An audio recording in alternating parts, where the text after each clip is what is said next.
اور میں ایک دعا عرض کرتا ہوں، اس کا تو معمول بنا لیں، چلتے پھرتے اٹھتے بیٹھتے، اور خاص طور سے شب قدر کے اندر یہ اللہ تبارک و تعالیٰ کا قرب حاصل کرنے کے لیے، اللہ تعالیٰ کے ساتھ تعلق مضبوط کرنے کے لیے یہ بڑی عظیم دعا ہے۔ مختصر ہے، یاد کرنے میں انشاءاللہ دشواری بھی نہیں ہوگی۔ وہ ہے اللہم اجعل لی عندک ولیجہ، اللہم اجعل لی عندک ولیجہ واجعل لی عندک زلفی وحسن مآب۔ عجیب دعا ہے یہ، رسول کریم صلی اللہ علیہ وسلم نے سکھائی کہ تم اللہ تعالیٰ سے یہ مانگا کرو کہ اللہ مجھے اپنا ولیجہ بنا لیجئے۔ ولیجہ کس کو کہتے ہیں؟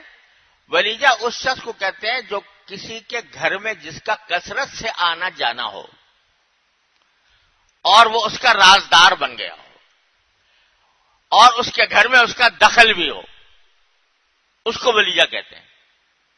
جیسے خاص خاص لوگ ہوتے ہیں اپنے گھر میں آنے والے، ان کو کسی کے کوئی وقت ان کا تعین نہیں، جب چاہتے ہیں چلے جاتے ہیں، اور گھر کے حالات سے باخبر بھی ہیں اور رازدار بھی ہیں اور اس گھر کے معاملات میں دخل بھی ہے ان کا۔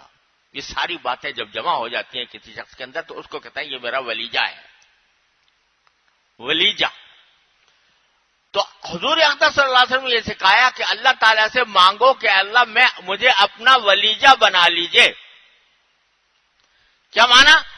کہ ایسا بنا لیجئے کہ ہر وقت میں آپ کے بارگاہ میں آتا رہوں، ہر وقت آتا رہوں، ہر وقت آتا رہوں، آنا جانا میرا آپ کی بارگاہ میں رہے، چلتے پھرتے اٹھتے بیٹھتے بھی میں آپ کی بارگاہ میں موجود ہوں، اور چپ کے آپ سے اپنی حاجتیں کہتا رہوں، اور میرا دخل بن جائے کہ میں آپ سے جو بات کروں تو آپ اس کو اپنے فضل و کرم سے میرے لیے ثواب کا ذریعہ بنائیں، اس کو میری دعائیں قبول فرمائیں۔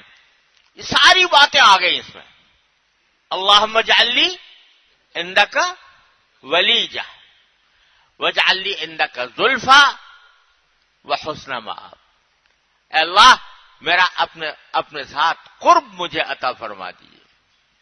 اجعل لی عندک زلفی، اے اللہ اپنے پاس مجھے تقرب عطا فرما دیجیے۔ وحسن مآب، اور آخری انجام، اچھا انجام مجھے عطا فرما دیجیے کہ میرا انجام اچھا ہو۔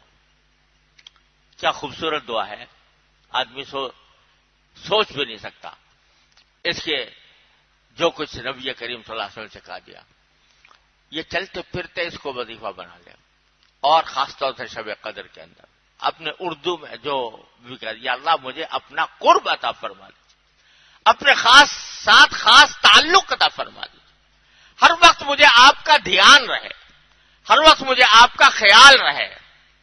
یہ مانگتے رہو، یہ مل گیا تو سمجھو ساری دولتیں مل گئی، اللہ تعالیٰ کے ساتھ تعلق مضبوط ہو گیا، اللہ تعالیٰ کے ہاں آنا جانا، اللہ تعالیٰ کے ہاں آنا جانا لگ گیا، اور ایسا لگ گیا کہ ہر وقت اس کا دھیان رہتا ہے، ہر وقت اس کے بارگاہ میں حضوری کا تصور رہتا ہے، ہر وقت میں اس سے کچھ نہ کچھ مانگتا رہتا ہوں، تو یہ چیز جو ہے بندے کو کہیں سے کہیں پہنچا دیتی ہے۔